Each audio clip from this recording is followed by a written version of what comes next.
What's up, you guys? Sean Rossat, managing editor of Fightful.com, FightfulWrestling.com, FightfulMMA.com. We have that UFC 224 review up on Fightful.com, and of course, just tons of interviews over there. But I'm also the managing editor of FightfulSelect.com, our premium service. Go check it out. That's how we can bring you this show without ads in the middle of it. It is our premium service. You can always get your exclusive wrestling news at Fightful.com. But over at Fightful Select, we have retro reviews, Q&A podcasts. We have The Weekender, which is really our flagship show in that service where I talk 205 Live, New Japan, Ring of Honor, Impact Wrestling, NXT, all that good stuff.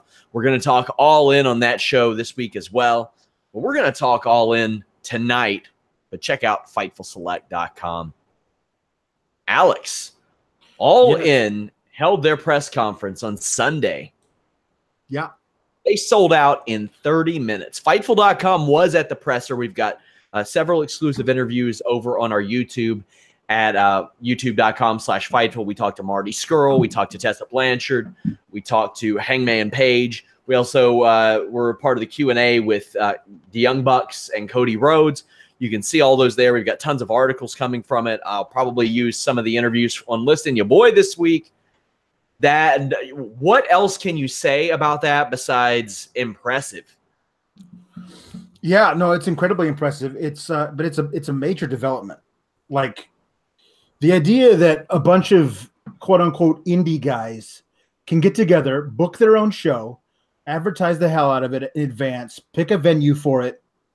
It's 10,000 seats and say, here we go. Here's our press conference. Here's when we're selling tickets. Sell the whole thing out.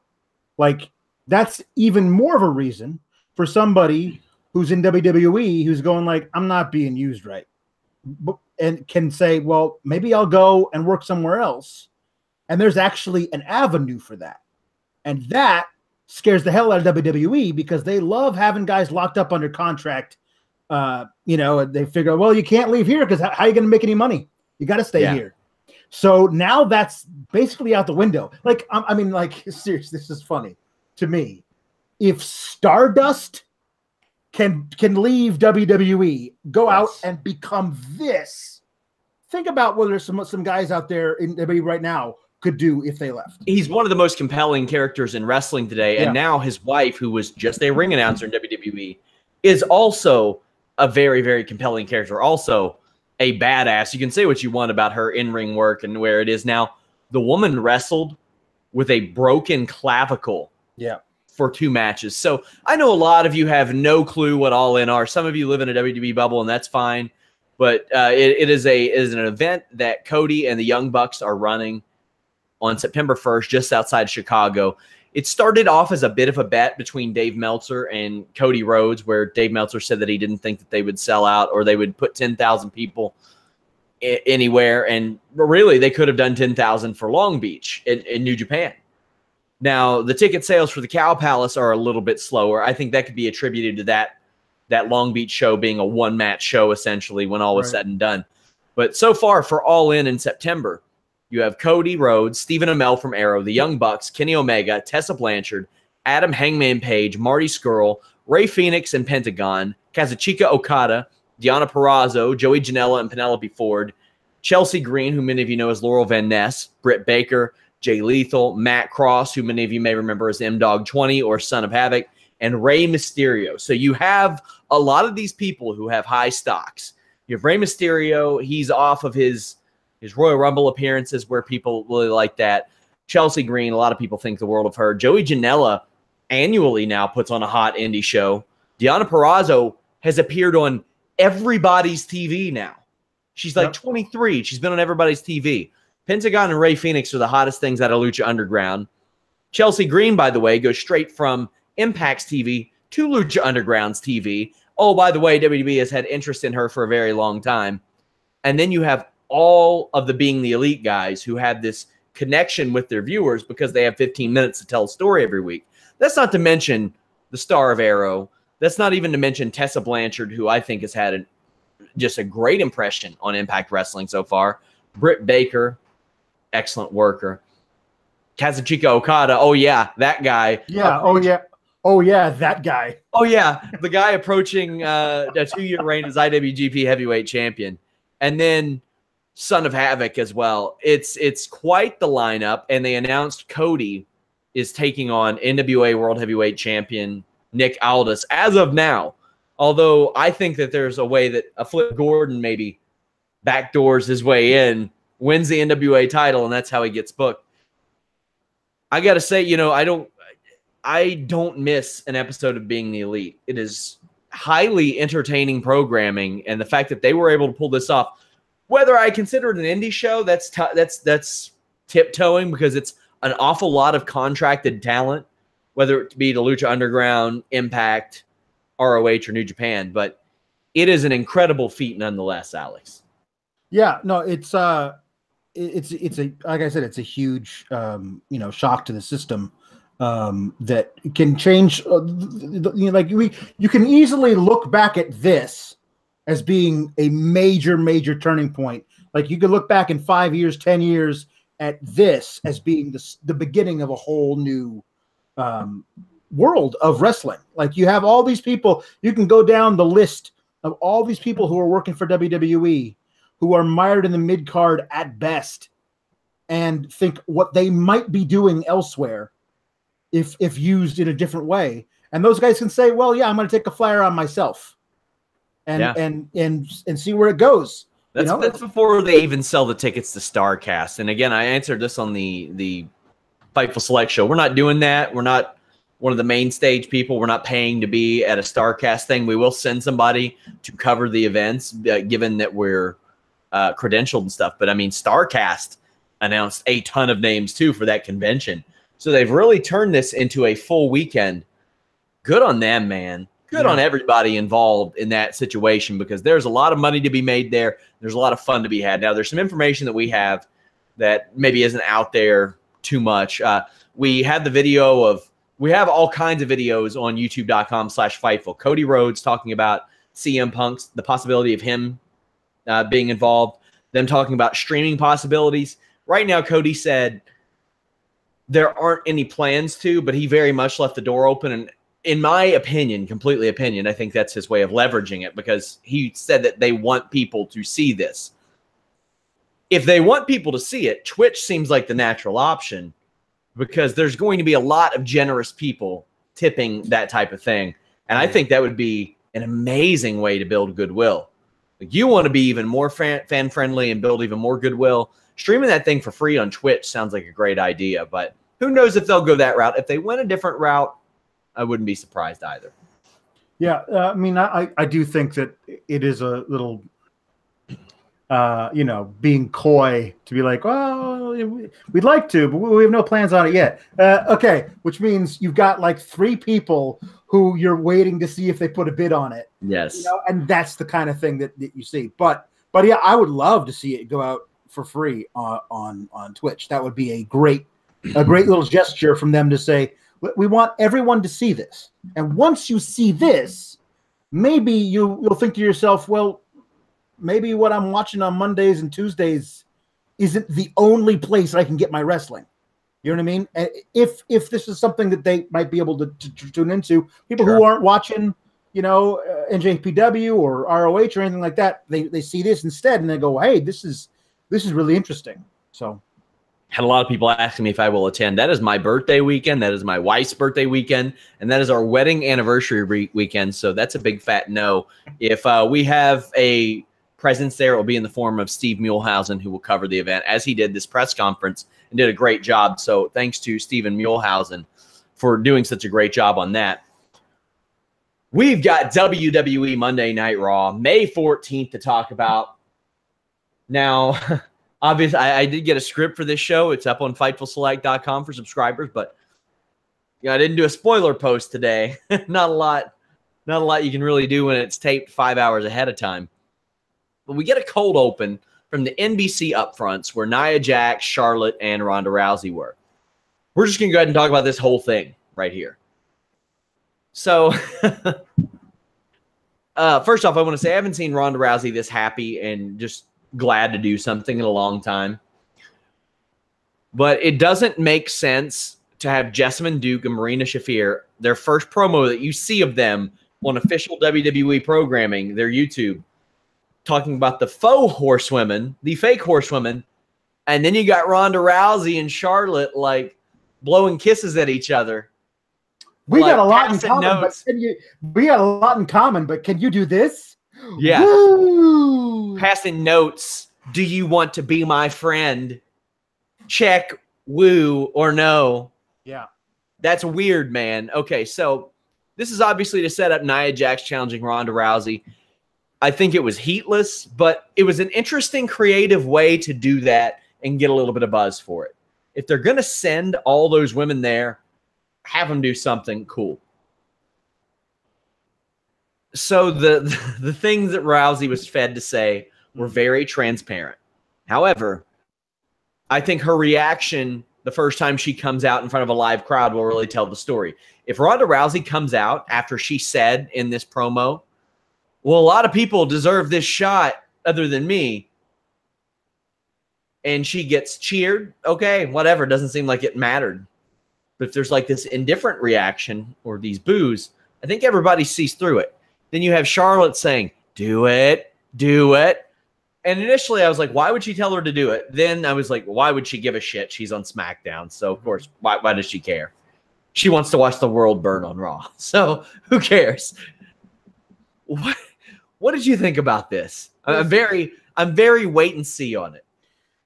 Well, yeah, I mean, this whole thing is that I'm wait and see too, but I'm also trying to figure out what all the possible threads are from this. Like, okay, so you have all this goodwill built up around Ronda Rousey after her WrestleMania match, and then the stuff she did post WrestleMania. Like, people really love this, but we're like, okay, man, gosh, I don't know, is she going to be ready by next WrestleMania to main event versus Charlotte?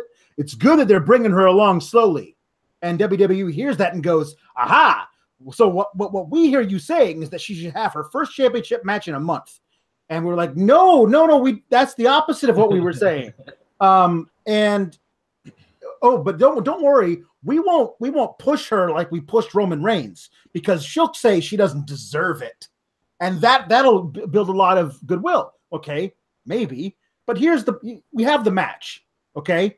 And I'm trying to figure out how you book this match between a complete novice, really, in Ronda. As talented as she is, she's a complete novice. Let's be honest. We got a couple novices in there. Right. With somebody who is basically a novice herself, as long as she's been on the main roster and she's been kind of an unsafe worker or whatever.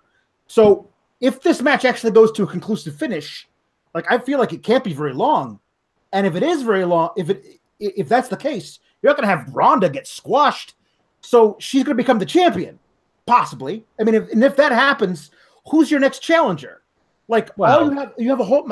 But I'm saying you stretch this thing out long enough. You say, okay, does this just basically mean if Ronda's champion, is this just setting up so Stephanie McMahon can be on our TVs all the time as evil babyface, evil heel authority figure? Yeah, they got to do away with that. They haven't done it in a little while, and they need to keep it away. But I think there are a lot of options here. There are a ton of options. Ronda Rousey could go in there and, like I joked, Fedor and Hongman Choi and just hang from her arm immediately. Also, Natalia's lurking around somewhere. We don't know what's up with her, right, but she's going to do something. Also, what we haven't mentioned, there's a Money in the Bank winner somewhere. Right. So my whole point is with all of this is that I like Nia and I like Ronda. Like, I like them for what they are separately. That's fine. I don't see a way that they come out of Money in the Bank as strong, each of them, as they would have been had that match never been booked.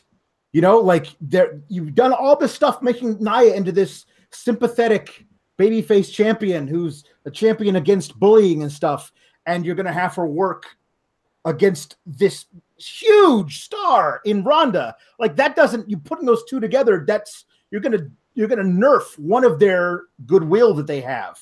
You just have to. It's just gonna be really. If I were to make a depth chart of people who I would want as Raw Women's Champion, Nia Jax falls anywhere from 7th to 9th. Right.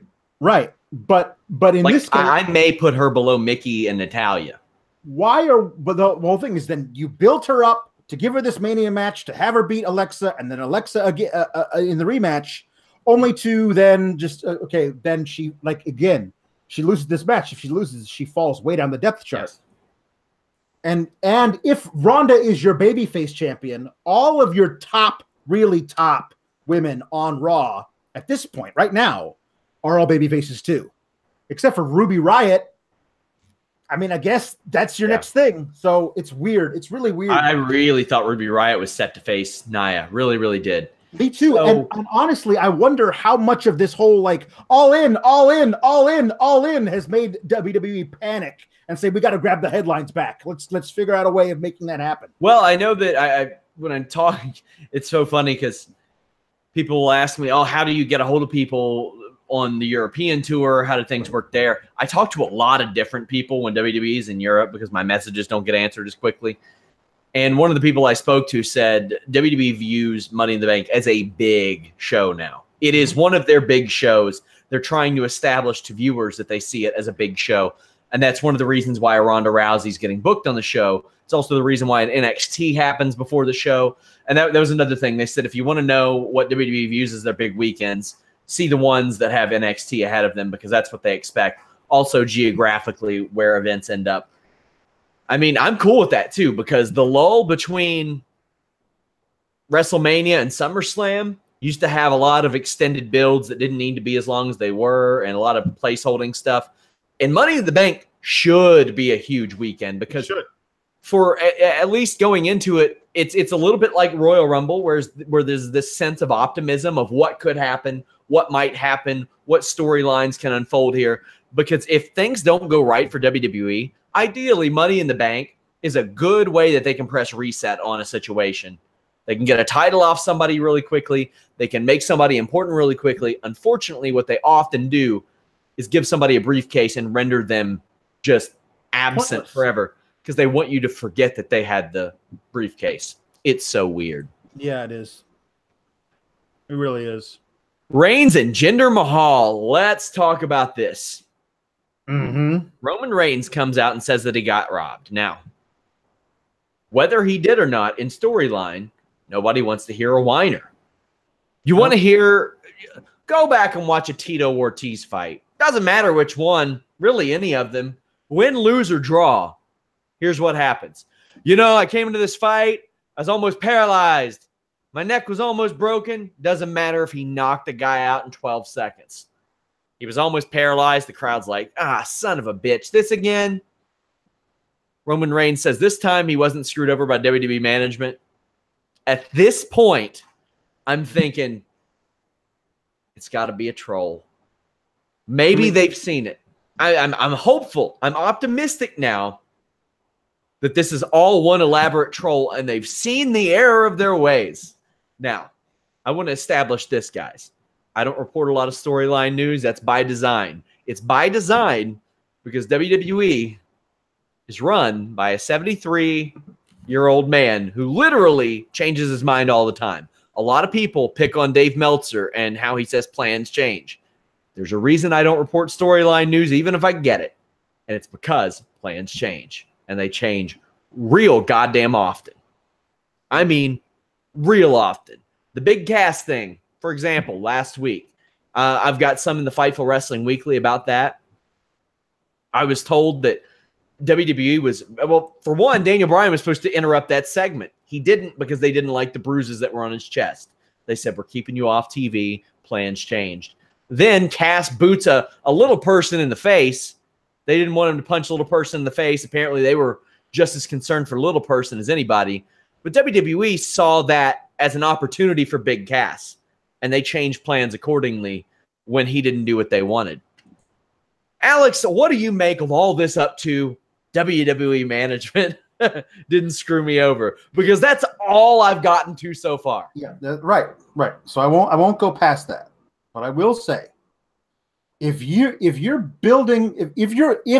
they are continuing to try and build this guy as their top guy, the top babyface, and he comes out and he says, I got screwed again, and the audience isn't 100% behind him, because as we all saw, yes, he was interfered with by Jinder. So he's not lying. He did get screwed with by somebody.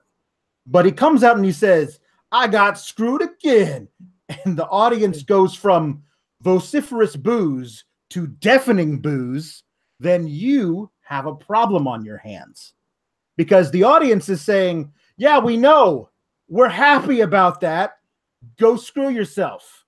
And that's not what you should have on this particular occasion. So as I look at this Jinder Mahal situation, last week he wanted an opportunity. He was told to beat Chad Gable, and maybe he'd get that opportunity. He did beat Chad Gable. Then Kurt Angle, admittedly, Kurt Angle acted emotionally and said, no, you don't get it. So Jinder said, you know what? Screw your main event. That's the only heelish thing he's done so far. That's it. And it was heelish. Mm-hmm. So Angle says that he didn't give Jinder a real chance at Money in the Bank, so he's in a triple threat later. Reigns once added in. Also, not a good look if you're going full babyface. All right, just give me another chance. I know I got my chance at WrestleMania. I know I got my chance to earn that WrestleMania match after I lost at the Royal Rumble. I know I got my chance at the greatest Royal Rumble. I know I got my chance to win a Money in the Bank qualifier, but I want another one. Maybe I'm giving WWE a little too much credit here. I don't think there's any way that they can think that's a good look, Alex. Either that or they really think that our memory is that short. Oh, they definitely think our memory is short. But, yeah, listen, if it was anyone other than Vince, I would think along the same lines that you are. But I honestly don't know. This guy, like, he might honestly think that, like, no. If it's your destiny, damn it, then that's right. You're supposed to fight for it, and it's his destiny because I say it is. Like, I mean, like he might think that no. Honestly, he thinks the world owes somebody something because they were born into it. Like he's a very special type of guy. This Vince McMahon. The funniest thing in the world is when somebody who's fully clothed is pushed into a swimming pool. He said that's the funniest thing in the world to him. So he's a guy he's an interesting cat, you know? He might not have the same thought processes that you and I do. But no, his whole thing of like, it was interesting to me, like that WWE management got on the phone to Kurt Angle and told Kurt Angle, no, you're going to give Jinder Mahal an opportunity. Like, that's interesting to me. Like, they're really fighting for Jinder on this one. You know, because of all the success that WWE had under his watch as WWE champion. They got to give it a shot. Yeah, definitely. So they brawl backstage. Jinder goes back and attacks, and I love the brawl. It was so goddamn hilarious when Jinder instinctively just heaved Sunil Singh and Roman Reigns. Yeah. First thought, where's Sunil? Let's throw him. That was great.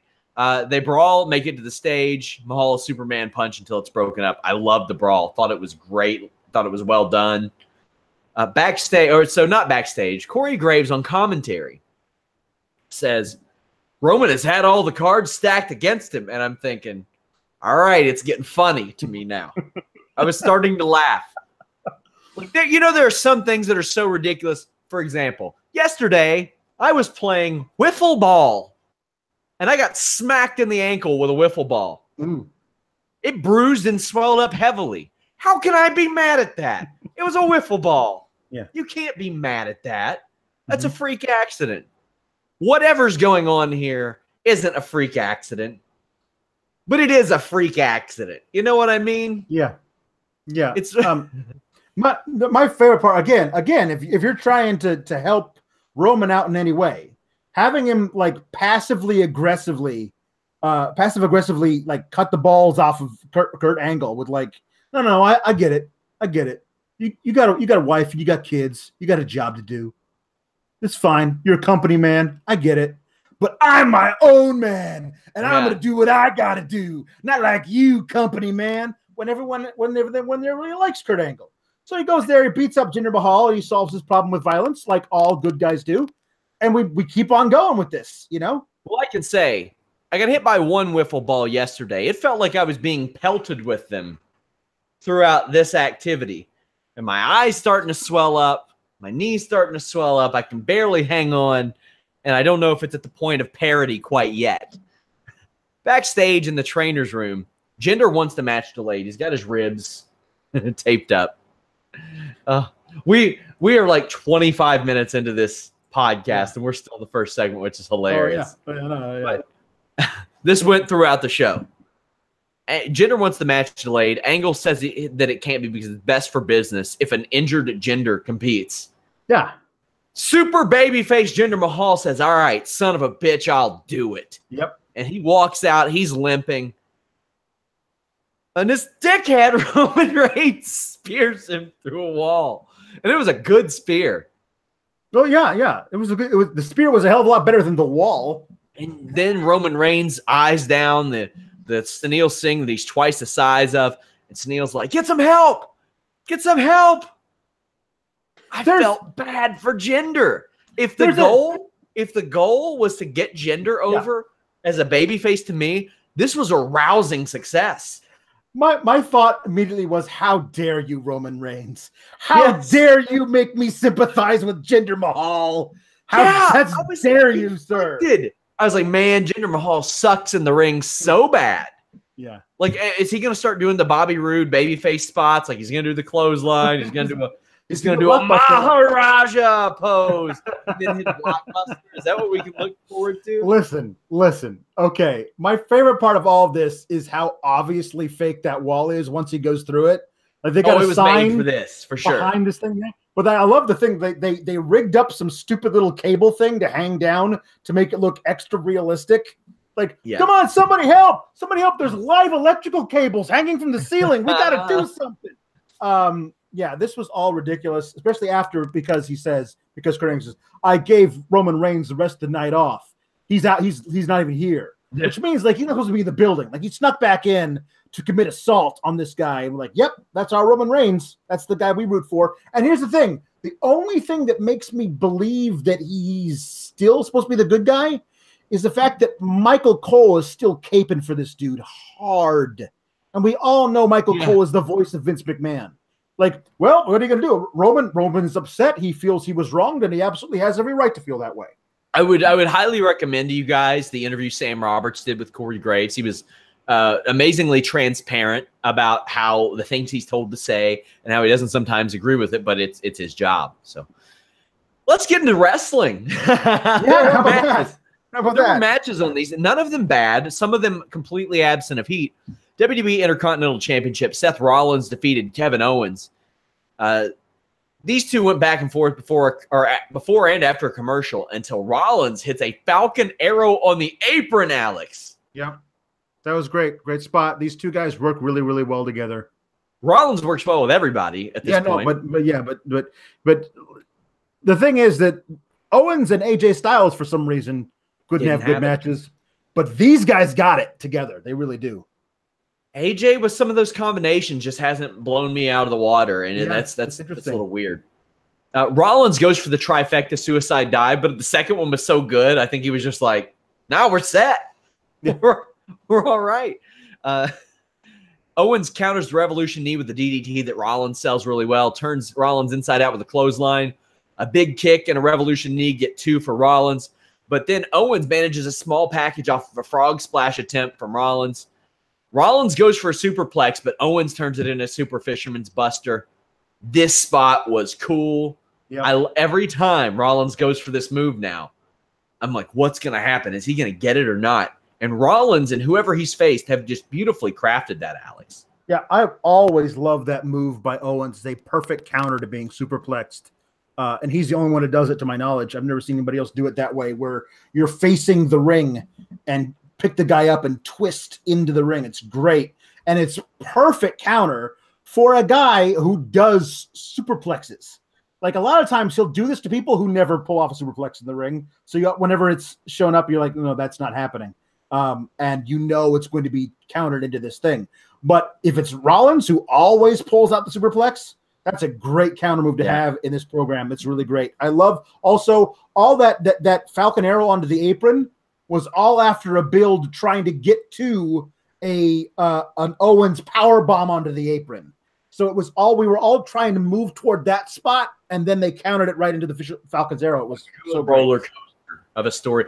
I'm into every Seth Rollins match now. I know he's going to have a good match with everybody. He instinctively rolls out of the ring after the Fisherman's Buster, which I love as a move.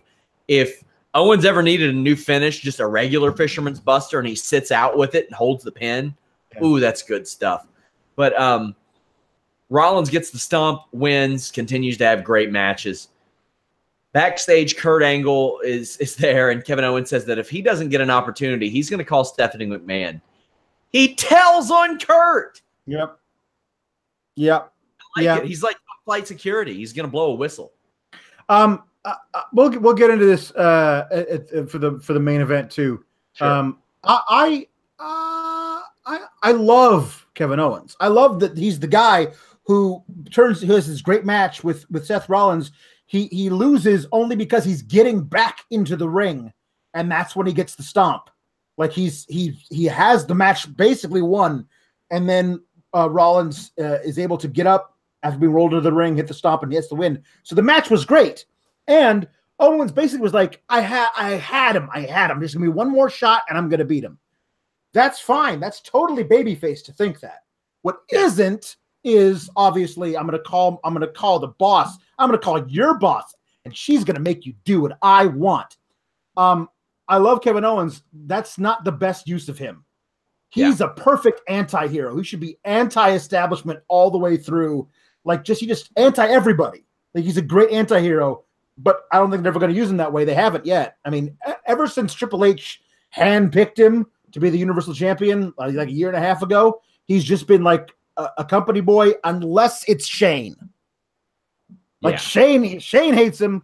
Maybe Stephanie loves him because Shane hates him. I wish they would come out and say that.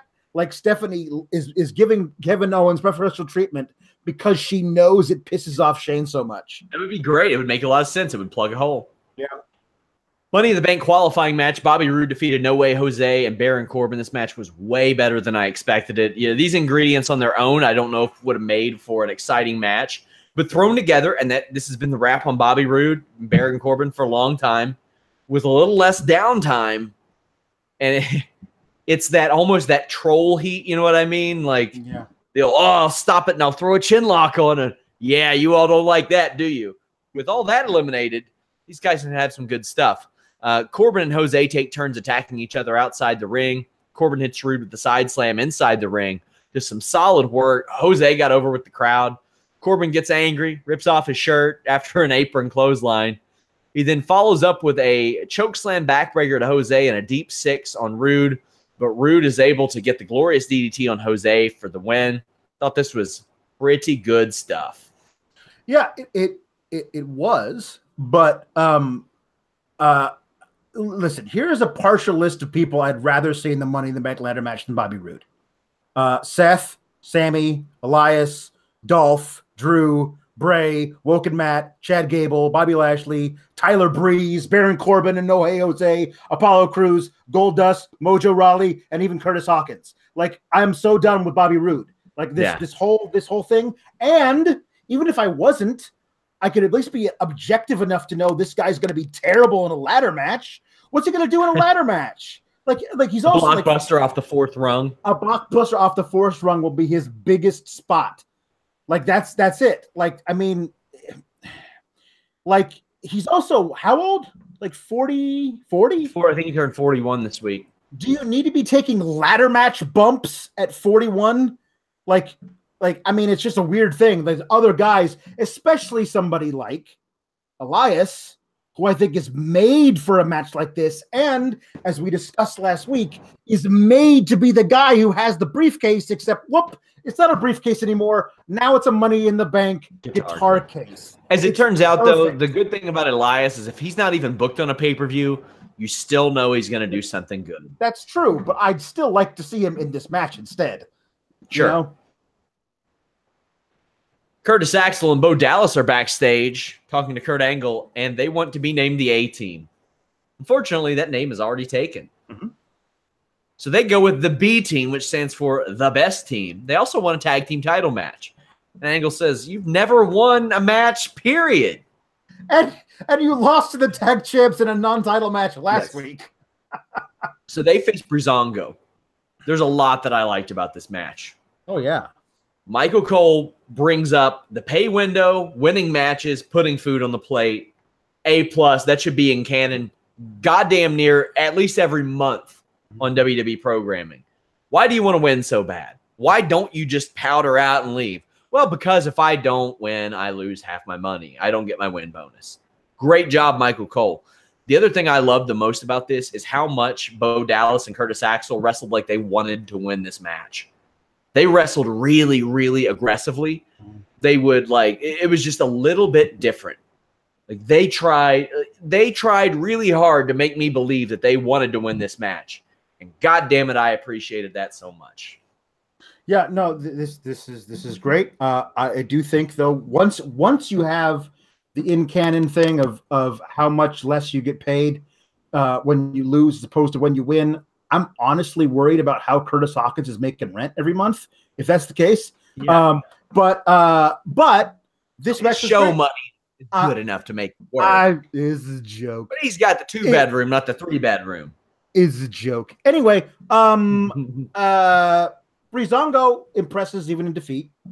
I think Fandango is a like sneaky, solid worker. Like both him and Breeze, if they were given like singles matches where they could really go, where they could like peak NXT Tyler Breeze, like that's the guy I want to see in a ladder match. Like that'd be so cool if somehow he could sneak his way into a ladder match sometime. Like that, he'd be so great in it. Anyway, this is fine. I like, in spite of what a ridiculous conspiracy nut Bo Dallas is, like I can't help but love him. Like he's so fun. The B team, A team thing, his post-match interview where he's pulling a Kevin Garnett, anything is possible. Like I'm sold on these guys. Curtis Axel's reaction when Bo got the pin, like he couldn't believe it himself that they had won. These guys are lovable. They're so great. I'm so happy they weren't just shunted off to the side when Miz left. Yeah, but they were actually given something to do. Like they're really good. I'm happy for them. So Breeze gives Bo a pretty sloppy back suplex. Fandango runs up Bo to DDT Axel and then hits a nice power slam. Bo takes out Breeze as Fandango misses a flying leg drop.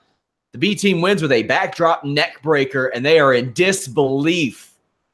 They cut a promo, say they're coming for the Raw Tag Team Championships, and the crowd chants B team. Yep. It works. It works.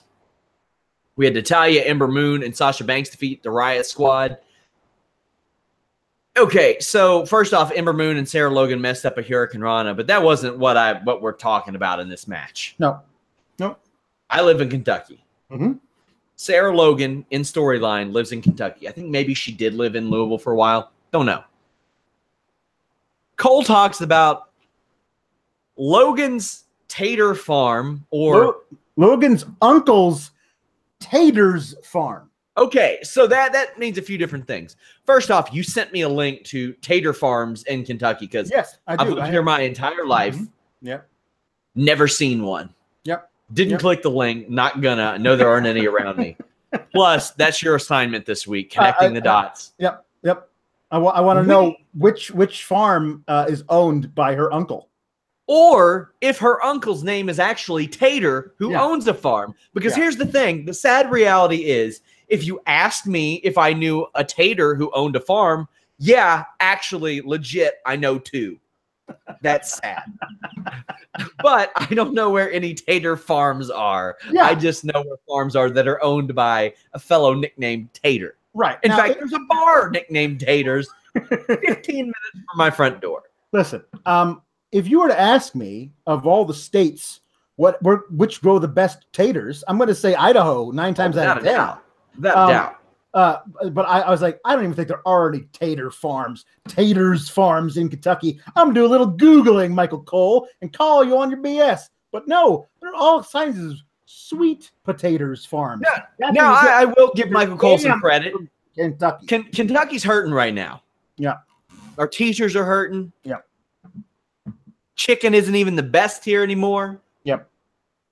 we're hopeful that sports gambling becomes a little more normal. We got horses here. That's about it. That's the first two things people bring up. Chicken, horses. Yeah, okay, we have those. But you know what? If we start taking over the taters, if it becomes a tate-over, I'm cool with that. Nice. I will say that the best thing about Kentucky taters is they come out of the ground already curly fried. So, I don't get it. What's the deal? What am I missing on that one? Well, because Kentucky Fried Chicken, like everything, your chickens like come fried, like they're already fried, right? Like it's the South, man. Everything's fried. Damn, man.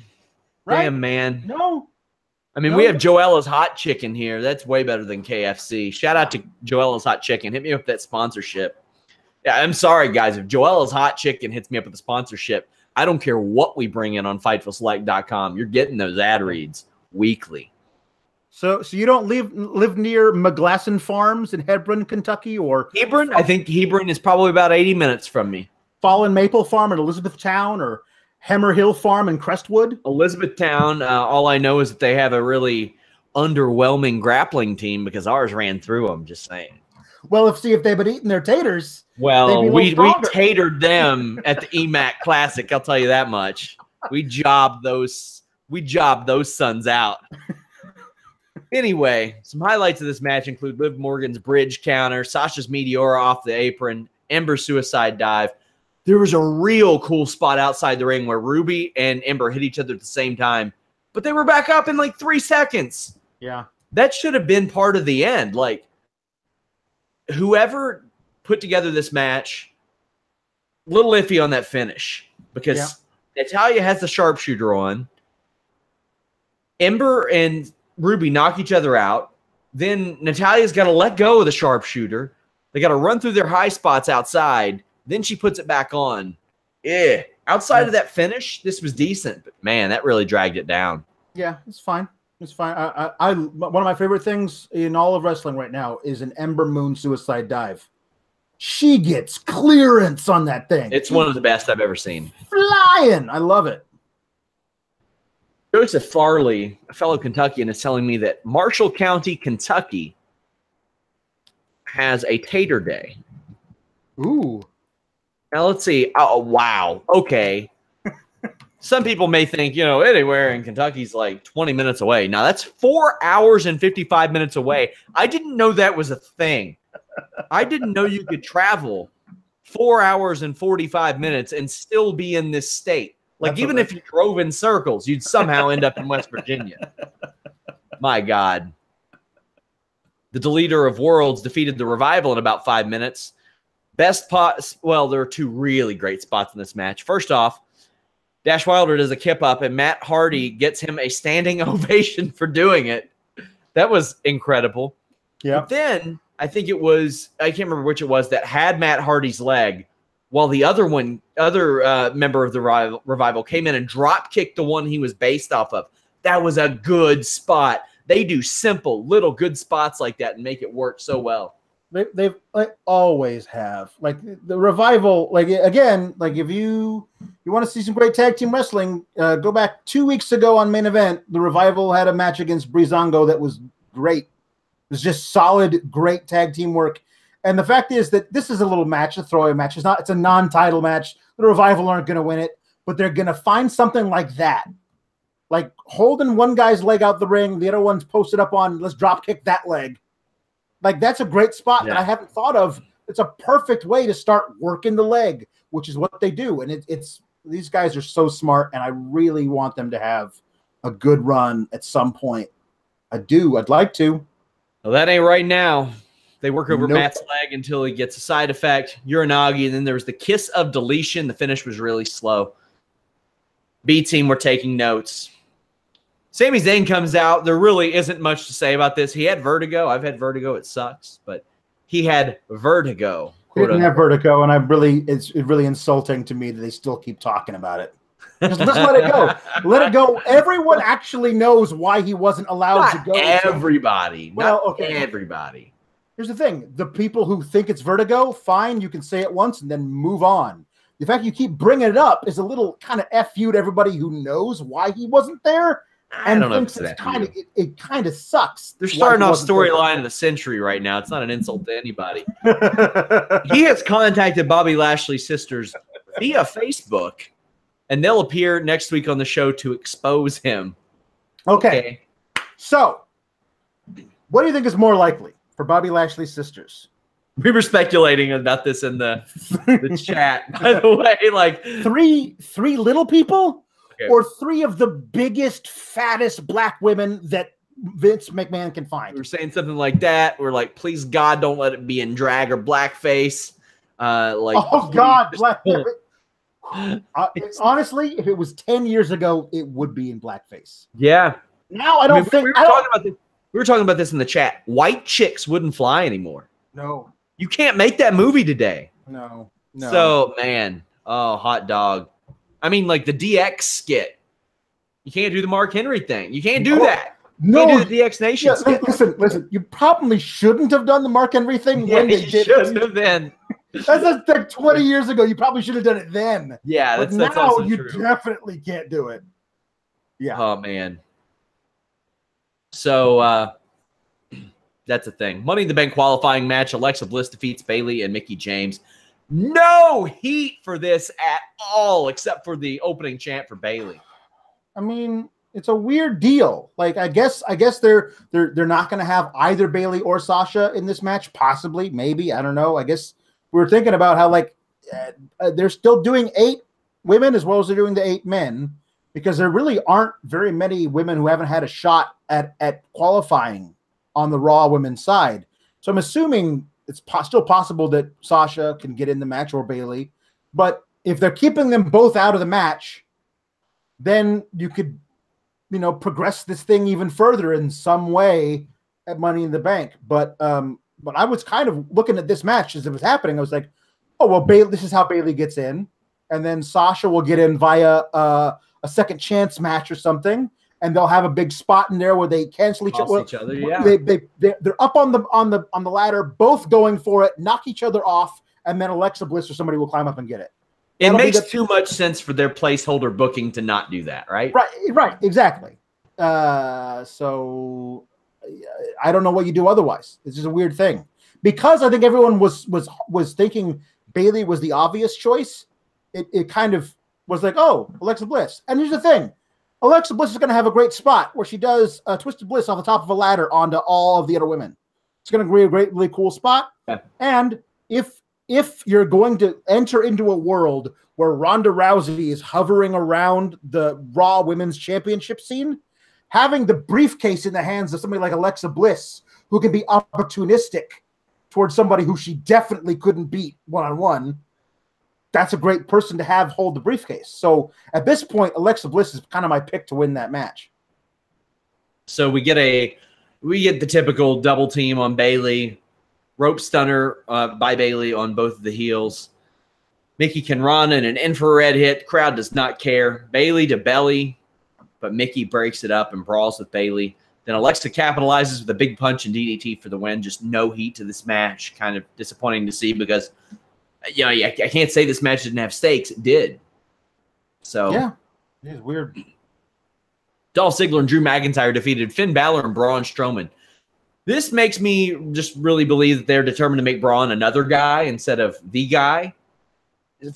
6 weeks ago, the storyline was that Braun didn't want to team with anybody. Yeah.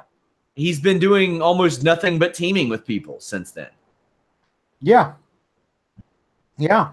I mean, I'm all for Spider-Man and the Hulk having a really cool run with the tag titles.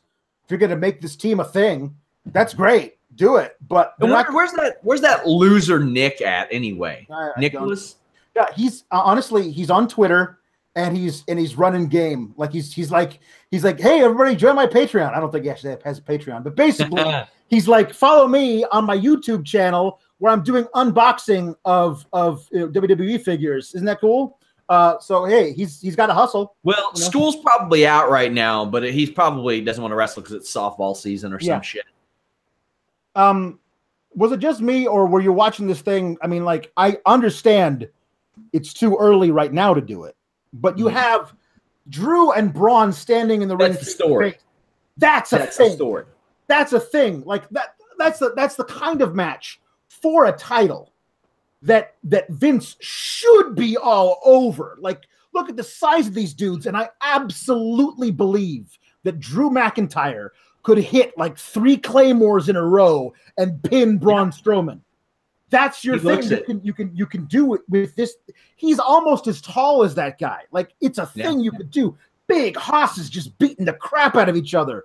But instead, well, Roman Reigns is very upset, and he has every right to be. Like, I don't understand, you know? I thought that McIntyre asking for Braun was a great touch. It was an awesome touch. I wouldn't have had him tag out. I would have had him stay there, standing still, and I would have had Ziggler tag back in that way. Also, that puts a little heat on Ziggler, too, because Ziggler's not afraid to take on Braun Strowman, but you got the stare down. I loved Braun screaming at Balor, "You're okay, get up." That's so good. That was awesome. And they pose together. Yeah, he's really eyeing Strowman the whole time, but Ziggler takes the beating when Strowman gets the tag.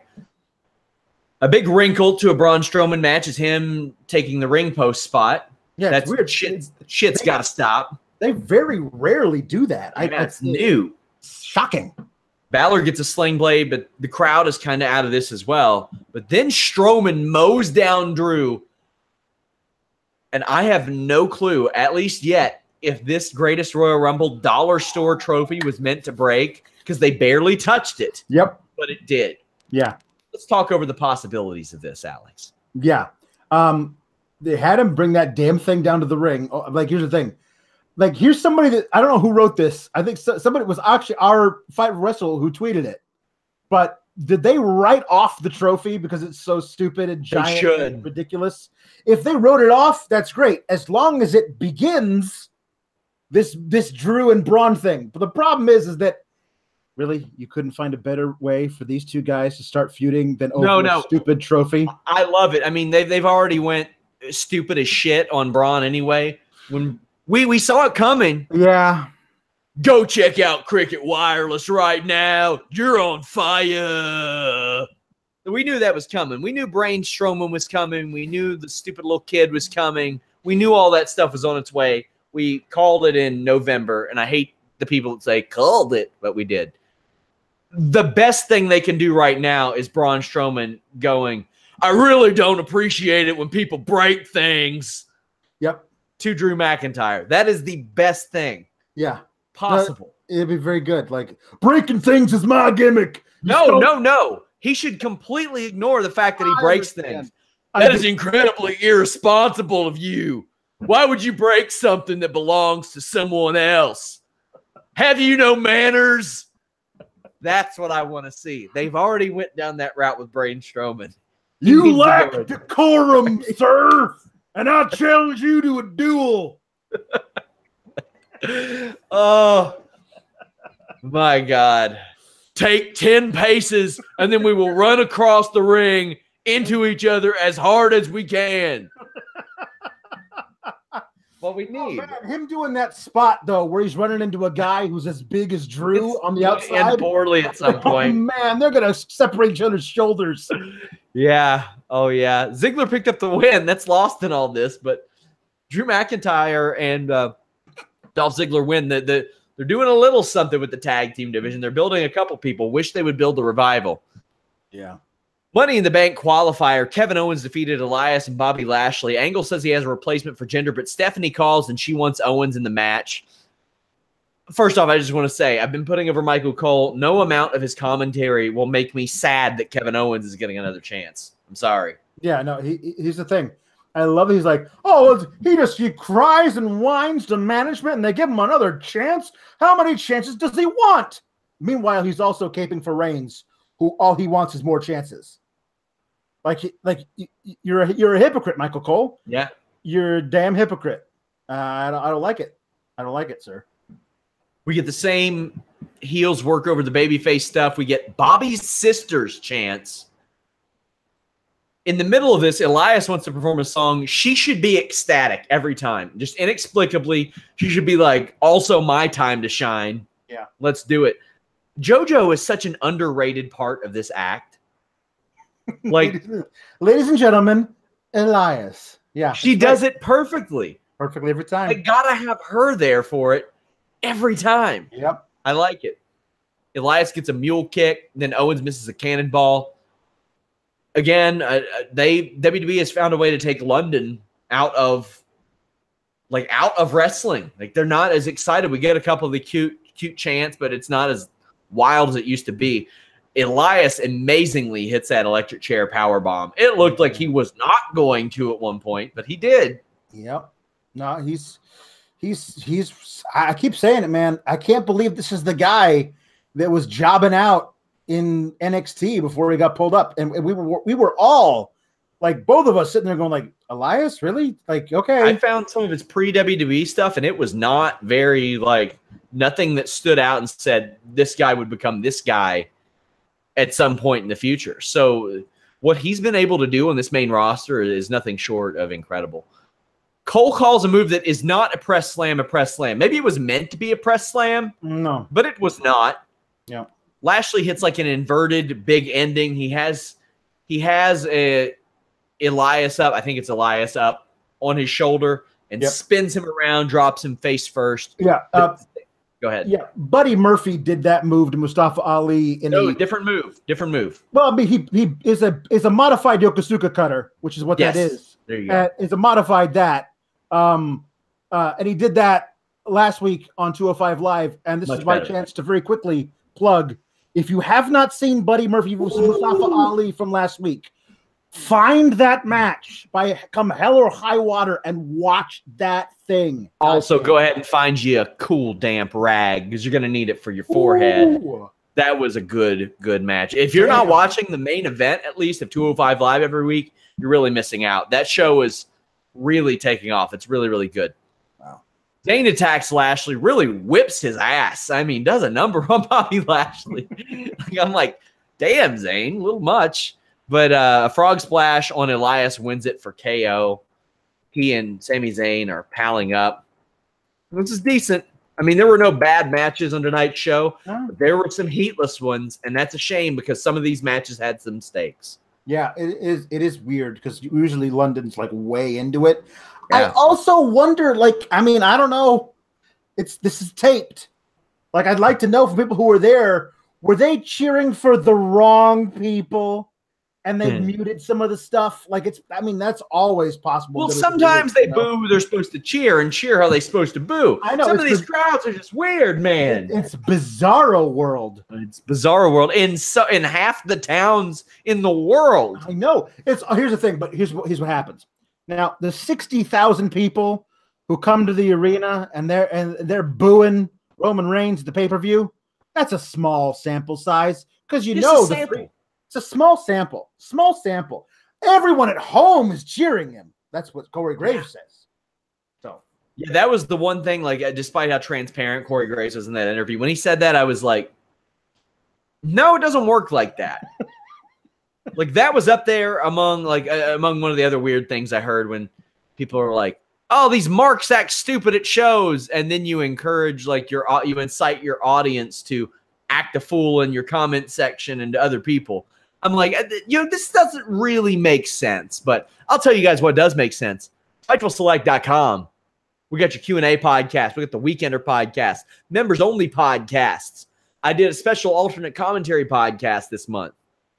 We got dark match commentary. We're going to film commentary for Jimmy Van's match archives. I post Raw and SmackDown scripts up there sometime. And then over on Fightful.com, an interview I did with Impact's Kiera Hogan picked up a lot of traction this week. You can see her this weekend on TitleMatchWrestlingNetwork.com. But over the past week alone, we have had an exclusive on Low Key's webinar. Low Key did a webinar, and only 2 people paid for it. One of which was Fightful.com, sarcastically. That story is up on Fightful.com. Go to FightfulWrestling.com, click our exclusives tab. I have information on who produced what SmackDown segments last week. The Kiera Hogan interview got updated on her contract status. Eli Drake interview, more on the Gangrel interview, and of course that Fightful Wrestling Weekly that drops every Friday morning. Our friends over at Pro Wrestling Unlimited do a great job covering that. Check out their YouTube page. Also, I talk about that at length on the Fightful Select Weekender podcast. We also have our interview up with Marty Scurll. Alex, what do you got going on this week? Well, I'm going to be doing a deep dive on all the Taters farms in your home state of Kentucky to find out which one is owned by Sarah Logan's uncle. That's what I'm doing. I'm excited for it. I am excited for it. You know, it's the kind of hard-hitting journalism that you've come to expect from me and Fightful.com. We like to do things a little bit different. If you can't have some fun covering pro wrestling, what are you even doing? I have a lot of people that will be like, sometimes you're not professional when you tweet. And I'm like, okay, guys, if you want somebody to cover what we just saw and have no sense of humor, I'm not your guy. No. Not your guy. Fightful.com, I would put us in the top 3 as far as exclusives go these days. Like there are no more than 2 websites that get more exclusives than us. We put in our work. We can at least laugh about it. Yep. We're going to laugh about some goddamn tater farms this week. Thank you guys so much. I can't tell you how much I appreciate all of you at that UFC 224 post-show podcast. If you didn't check that out, go ahead. Holy Smokes podcast, Tuesday at 3 p.m. Eastern. Listen, your boy, Jimmy's going to tell you all about him moving into his new house. He's out like all week. Like the 2 people that I directly report to over me are out of the office. So I don't know who the hell's my boss this week, but until next time, guys. We're out. We're out of here.